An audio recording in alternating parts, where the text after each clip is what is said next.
Here we are once more at the Le Castellet circuit for another round of this year's Formula One World Championship. Renault took their first French Grand Prix win all the way back in the inaugural race in 1906, but it was another 73 years before they could take their second. So they'll be pushing hard to delight the local fans here today. A lap of Paul Ricard then consists of 15 corners and a total length of around 3.6 miles. Drivers will need to position their cars carefully on the exit of the flat-out turn 10, ready for the double apex right-hander at 11.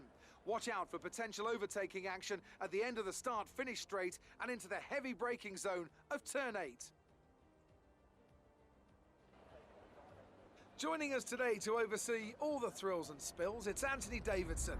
And great to see you. How are you feeling about the race today, and how are the circuit conditions from what you've seen? Well, it's looking a bit cold out there, if I'm honest. These tyres have quite a narrow operating window in terms of the temperatures they need to extract the best grip. So with a cold track surface, it's going to be harder to keep those temperatures up, which will lead to lower grip and maybe more mistakes. It's time to see how our drivers are stacking up after yesterday's exciting qualifying session. Good job yesterday from Valtteri Bottas. The Finn starts from pole position, and Max Verstappen lines up alongside. Considering the rest of the grid, we have Hamilton, PEREZ, Carlos Sainz, and a HAAS, Albon, Leclerc, Gasly, and Daniel Ricciardo, Vettel, Ocon, Lando Norris, and Grosjean, Raikkonen, Russell, Nicholas Latifi, and Antonio Giovinazzi. Stroll and Daniel Kvyat completes the grid. Now, it's almost time for lights out, so let's go down to the track.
Fine della gara, ci vediamo nel parco chiuso.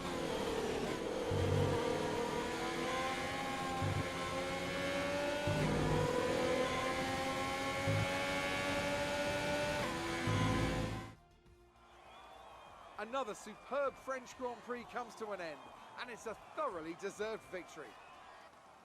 Tell me, Ant, how did they manage to achieve this win?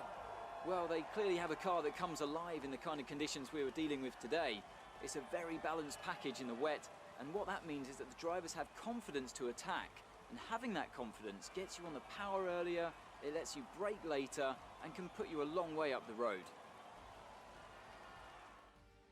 After an excellent performance at the Grand Prix, I'm sure there'll be plenty of celebrations tonight amongst the Mercedes team, and they certainly deserve it.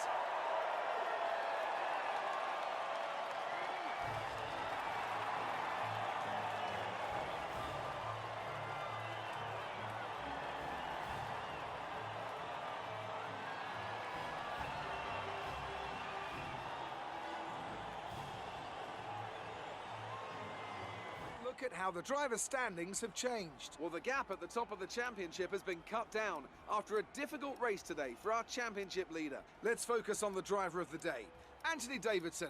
Who do you pick? Well, for me, it's got to be Lewis Hamilton. The multiple world champion may be the boring choice at this point, but you can't argue that he's a driver deserving of his reputation. Let's move on to the constructors. Mercedes continue to extend their lead. Meanwhile, a strong weekend from Red Bull this time out, and they improve their position in the championship. And with